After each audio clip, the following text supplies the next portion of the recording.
എൻ്റെ പേര് ലിൻസി. ഞാനിപ്പോൾ ഓസ്ട്രേലിയയിൽ നിന്ന് വെക്കേഷന് വന്നതാണ്.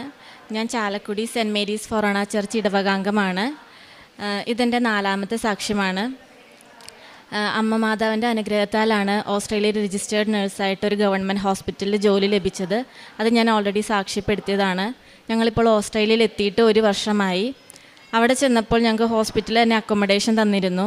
പക്ഷെ അത് ഹോസ്പിറ്റൽ കോമ്പൗണ്ടിന് വെളിയിലായിരുന്നു. അവിടെ ഒട്ടും സേഫ് അല്ലായിരുന്നു. നല്ല റിമോട്ട് ഏരിയ ആയത് കാരണം റോബറി ഉണ്ടായിരുന്നു, വീടിൽ നേരെ കല്ലേറ് ഉണ്ടായിരുന്നു. അപ്പോൾ ഒട്ടും സമാധാനത്തോടെ സന്തോഷത്തോടെയും ആ വീട്ടിൽ താമസിക്കാൻ സാധിച്ചിരുന്നില്ല. അമ്മ മാതാവിനോട് ഞങ്ങളെപ്പോഴും പ്രാർത്ഥിക്കുമായിരുന്നു ആ വീട് മാറ്റി ലഭിക്കാനായിട്ട്. അങ്ങനെ ഞങ്ങൾ അധികാരികളോട് പറഞ്ഞപ്പോൾ അവർ ആ വീട്ടിൽ തന്നെ താമസിക്കാനാണ് പറഞ്ഞിരുന്നത്. പരിശുദ്ധാത്മാവിൻ്റെ അനുഗ്രഹത്താൽ ഹസ്ബൻഡിന് മെസ്സേജ് ലഭിച്ചു 11-ാം തീയതി ഇതിന് തീരുമാനമുണ്ടാകുമെന്ന്. അങ്ങനെ ഞങ്ങൾ പ്രാർത്ഥിച്ചുകൊണ്ടേയിരുന്നു. 1 മാസത്തിനുള്ളിൽ തന്നെ ഹോസ്പിറ്റൽ കോമ്പൗണ്ടിൻ്റെ ഉള്ളിൽ തന്നെ ഞങ്ങൾക്ക് ഒരു പുതിയ വീട് ലഭിച്ചു താമസിക്കാനായിട്ട്. അവിടെ ഞങ്ങൾ സന്തോഷത്തോടെയും സമാധാനത്തോടെയും ജീവിച്ചു പോകുന്നു. കൂടാതെ 2ാമത്തെ കാര്യം, ഞാൻ ഓസ്ട്രേലിയയിൽ പോയത് ടെമ്പററി വിസയ്ക്കാണ്. 2 വർഷം ഉണ്ടായിരുന്നുള്ളൂ വിസ. അപ്പോൾ OETയുടെ വാലിഡിറ്റി തീരുന്നതിന് മുന്നേ തന്നെ ഞങ്ങൾ PR-ന് ഇട്ടു. പക്ഷേ PR-ൻ്റെ പേപ്പർ വർക്കൊന്നും മൂവ് ആകുന്നുണ്ടായിരുന്നില്ല. അപ്പോഴാണ് അച്ഛൻ്റെ ധ്യാനത്തിൽ പറഞ്ഞത് കേട്ടത്, ഉടമ്പടി ധ്യാനം ഏതെങ്കിലും കാണാൻ പെൻഡിങ് ഉണ്ടെങ്കിൽ എല്ലാം കണ്ടു തീർക്കണമെന്ന്. ഞങ്ങളുടെ കുറച്ച് കാണാനുണ്ടായിരുന്നു. ഞാനും ഹസ്ബൻഡും കൂടെ കാണാനുള്ള എല്ലാ പെൻഡിങ് ധ്യാനങ്ങളും ഇരുന്ന് കണ്ടു. അതോടുകൂടി ഞങ്ങളുടെ PR-ൻ്റെ നോമിനേഷൻ അപ്രൂവായി. മെഡിക്കലിന് ഡേറ്റ് വന്നപ്പോൾ ഹസ്ബൻഡിൻ്റെ ആദ്യത്തെ മെഡിക്കലിന് ലെങ്ങിൽ കാൽസിഫിക്കേഷൻ ഉണ്ടായിരുന്നു. അപ്പോൾ ഞങ്ങൾക്കത് സമർപ്പിച്ച് മാതാവിനോട് പ്രാർത്ഥിച്ചുകൊണ്ടിരുന്നു. എക്സ്റേക്ക് മുന്നേ ഉപ്പും തൈലവും തേച്ച് പ്രാർത്ഥിച്ചു. അങ്ങനെ ഞങ്ങളുടെ മെഡിക്കൽ ക്ലിയറായി. 2ാമത്തെ കാര്യം, എൻ്റെ കുഞ്ഞിൻ്റെ ബ്ലഡ് എടുക്കാനായിട്ട് ഓസ്ട്രേലിയയിൽ അവർ പറഞ്ഞു പീഡിയാട്രിക് നേഴ്സ് തന്നെ വേണം, അവർക്കെടുക്കാൻ പറ്റില്ല, പിറ്റേ ദിവസം വരാൻ പറഞ്ഞു. ഞങ്ങൾ ഓൾറെഡി തിരിച്ചു പോകാനുള്ള ബസ് ടിക്കറ്റ് എല്ലാം എടുത്തിരുന്നു. അങ്ങനെ ഞാൻ അവരോട് പറഞ്ഞു ഞാൻ പീഡിയാട്രിക് നേഴ്സാണ്, ഞാൻ എടുത്തുകൊള്ളാമെന്ന്. പക്ഷേ അവർ സമ്മതിക്കാത്തതാണ്. പക്ഷേ അവർ സമ്മതിച്ചു. അങ്ങനെ ഞാൻ എൻ്റെ കുഞ്ഞിൻ്റെ ബ്ലഡ് എടുത്തു, അവർക്ക് കൊടുത്തു. ഞങ്ങൾ മെഡിക്കൽ പാസ്സായി. ഞാൻ OET പാസ്സായപ്പോഴും ഞാൻ എൻ്റെ അപ്പനോടും അമ്മേനോടും പറയുന്നതിന് മുന്നേ ഇവിടെ സാക്ഷ്യപ്പെടുത്തിയിട്ടാണ് എല്ലാവരോടും ഞാൻ OET പാസ്സായ കാര്യം പറഞ്ഞത്. അതേപോലെ എനിക്കിപ്പോൾ PR കിട്ടിയപ്പോൾ ഞങ്ങൾ വേറെ ആരോടും പറഞ്ഞിട്ടില്ല. 1 മാസമായി PR കിട്ടിയിട്ട്. ആദ്യം അമ്മ മാതാവിൻ്റെ അടുത്താണ് സാക്ഷ്യപ്പെടുത്തുന്നത്. പിന്നെ ഹസ്ബൻഡിന് ഇൻ്റർവ്യൂവിന് കൊച്ചിൻ്റെ സ്കൂളിൽ തന്നെ ജോലി കിട്ടി. എഡ്യൂക്കേഷണൽ അസിസ്റ്റൻ്റായിട്ട് എന്നെ ജോലി ലഭിച്ചു ഗവൺമെൻറ് സ്കൂളിൽ തന്നെ. പിന്നെ എൻ്റെ ടെമ്പററി ജോലിയായിരുന്നു. ഞങ്ങളുടെ ഹെഡിനോട് പറഞ്ഞു എനിക്ക് പെർമനൻ്റായിട്ട് ജോലി ചെയ്യാൻ താല്പര്യമുണ്ടെന്ന്. അങ്ങനെ ഹെഡിൻ്റെ ലാസ്റ്റ് ഡ്യൂട്ടി ആയിരുന്നു അന്ന്. ലാസ്റ്റ് ഡ്യൂട്ടീൻ്റെ തലേ ദിവസം തന്നെ എൻ്റെ ജോലി പെർമനൻ്റ് ആക്കി തന്നു. ഞങ്ങളുടെ എല്ലാ കാര്യങ്ങളും 11-ാം തീയതി തന്നെയാണ് ഇപ്പോഴും നടന്നുകൊണ്ടിരിക്കുന്നത്. അങ്ങനെ ഞാൻ ജോബ് ഓഫർ ലെറ്ററിൽ സൈൻ ചെയ്തതും 11-ാം തീയതിയാണ്. അത് 17-ാം തീയതിക്കുള്ളിൽ എനിക്ക് ചെയ്തു കൊടുക്കണമായിരുന്നു. ഞങ്ങൾ വെക്കേഷന് വരുമായിരുന്നു. അവിടെ ഹോട്ടൽ റൂമിൽ വെച്ചാണ് എനിക്ക് ഇമെയിൽ വന്നത്. അങ്ങനെ മെസ്സേജ് വന്നു. ഞാൻ അവിടെ വെച്ച് തന്നെ സൈൻ ചെയ്ത് കൊടുത്തു. അതങ്ങനെ 11-ാം തീയതി തന്നെ ഞാൻ ഓഫർ ലെറ്ററിൽ സൈൻ ചെയ്തു. അങ്ങനെ ഇപ്പോൾ എൻ്റെ ജോലി പെർമനൻ്റായി. എൻ്റെ പേര് ഡിൻസൺ. God is great. ഞങ്ങൾ കാരുണ്യപ്രവൃത്തിയായിട്ട് ചെയ്യാറുള്ളത് അനാഥാലയത്തിൽ ഭക്ഷണങ്ങൾ കൊടുക്കാറുണ്ട്. പിന്നെ പഠിക്കാനായിട്ട് പിള്ളേരുകൾക്ക് സഹായങ്ങൾ ചെയ്യാറുണ്ട്. പിന്നെ ഞങ്ങൾ ദൈവികമായ പ്രവർത്തികൾ ചെയ്യുന്നത്, ഞങ്ങളുടെ തൊട്ട് ഫ്രണ്ടിൽ തന്നെ ഒരു പള്ളിയുണ്ട്.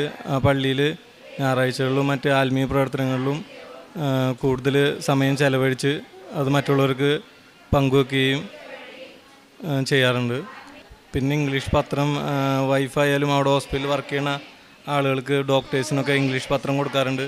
അപ്പോൾ അവർക്കിപ്പോൾ അമ്മയോട് ഭയങ്കര സ്നേഹത്തോടെയാണ് അമ്മയെ കാണുന്നതും. അതുപോലെ ഇങ്ങോട്ട് ഞങ്ങൾ ലീവിന് പോരുമ്പോൾ വൈഫിനോട് പറഞ്ഞ് പലർക്കും പ്രാർത്ഥനാ സഹായം അഭ്യർത്ഥിച്ച് അത് ഞങ്ങളിവിടെ സമർപ്പിച്ചിട്ടുണ്ട്. പിന്നെ ഇത്രയധികം അനുഗ്രഹം തന്ന അമ്മയ്ക്കും തിരുക്കുമാരനും 1000 നന്ദി. പിന്നെ ഞങ്ങൾക്ക് എപ്പോഴും ഈ തിരി കത്തിച്ച് പ്രാർത്ഥിക്കുമ്പോൾ ഹാർട്ട് കാണിച്ചു തരാറുണ്ട്. അതുപോലെ പൂക്കൾ കാണിച്ചു തരും ഞങ്ങൾ പ്രാർത്ഥിച്ചുകൊണ്ടിരിക്കുമ്പോൾ. പിന്നെ അങ്ങനെ കുറേ 1000 അനുഗ്രഹങ്ങൾ ഞങ്ങളുടെ ജീവിതത്തിൽ എപ്പോഴും നിരന്തരം ലഭിച്ചുകൊണ്ടിരിക്കുന്നുണ്ട്. അമ്മ മാതാവിൻ്റെ അനുഗ്രഹം കൊണ്ട് 2026 ബെസ്റ്റ് നേഴ്സ് അവാർഡ് എനിക്ക് ഓസ്ട്രേലിയയിൽ ലഭിച്ചു. അത് മാതാവിൻ്റെ കൃപയാണ്. Not by merit but by grace. ഇത്ര അനുഗ്രഹങ്ങൾ തന്ന മാതാവിനും തിരുക്കുമാരനും 1000 നന്ദി. മാതാവേ നന്ദി. സങ്കീർത്തനങ്ങൾ 62-ാം അധ്യായം 1 മുതലുള്ള വാക്യങ്ങൾ. ദൈവത്തിൽ മാത്രമാണ് എനിക്ക് ആശ്വാസം. അവിടുന്നാണ് എനിക്ക് രക്ഷ നൽകുന്നത്.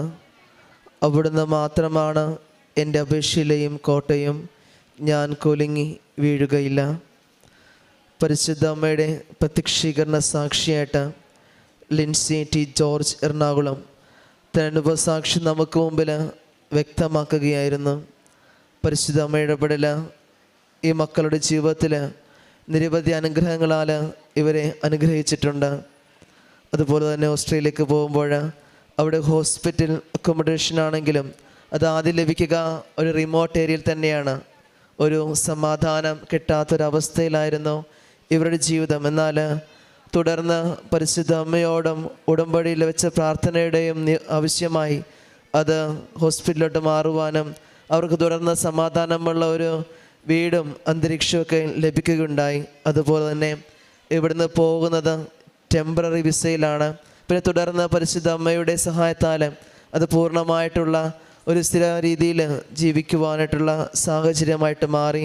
അതുപോലെ തന്നെ ഈ മകളുടെ വാക്കുകളിൽ നമുക്ക് കാണുവാനായിട്ട് സാധിക്കുന്നത് അച്ഛൻ്റെ ധ്യാനം കേൾക്കുമ്പോൾ പെൻഡിങ്ങായിട്ട് കിടക്കുന്ന ധ്യാനങ്ങളുണ്ടെങ്കിൽ അത് മുഴുവൻ കണ്ടു തീർക്കാനായിട്ടുള്ള ഒരു ചിന്ത വരികയും അത് പൂർണ്ണമായിട്ട് ഉടമ്പടി ധ്യാനം പൂർണ്ണമായിട്ടും കണ്ടു തീർക്കാനുള്ളതെല്ലാം ഒരുമിച്ചിരുന്ന കുടുംബസമേതം അതിരുന്ന് കണ്ടു തീർക്കുവാനായിട്ട് സാധിക്കുകയും അത് കണ്ടു തീർത്തപ്പോൾ തന്നെ സമയത്തിൻ്റെ ചുരുക്കത്തിൽ ഇവിടെ എല്ലാവിധമായ ആവശ്യങ്ങളും ഇവർക്ക് നേടിയെടുക്കാനായിട്ട് അനുഗ്രഹമുണ്ടായതോടൊപ്പം തന്നെ അവസാനമായിട്ട് ഈ മകൾ പറയുന്നുണ്ട് ഒരു നേഴ്സ് അവാർഡ് ഈ മകൾക്ക് ലഭിച്ചത്. അത് സ്വന്തം മെറിറ്റ് കൊണ്ടല്ല, മറിച്ചത് അമ്മയുടെ കൃപയിലാണെന്ന ഉറച്ച ബോധ്യത്തോടെയാണ് ഈ മകള് തൻ്റെ സാക്ഷി നമുക്ക് മുമ്പിൽ പങ്കുവെക്കുക. ഇനി മുമ്പോട്ടുള്ള ജീവിതത്തിൽ പരിശുദ്ധ അമ്മയുടെ പ്രത്യക്ഷീകരണ സാക്ഷികളായിട്ട് ഇനിയും ഈ കുടുംബത്തെ മാതാവ് അനുഗ്രഹിക്കട്ടെ എന്നും ഒപ്പം നമ്മുടെ ഓരോരുത്തരുടെ നിയമങ്ങളിലും നമ്മൾ ഓരോരുത്തരെയും പരിശുദ്ധ അമ്മയുടെ പ്രത്യക്ഷീകരണ സാക്ഷികളായിട്ട് മാറ്റാൻ നമ്മളെയും അനുഗ്രഹിക്കണമേ എന്ന് നമുക്ക് പ്രാർത്ഥിക്കാം.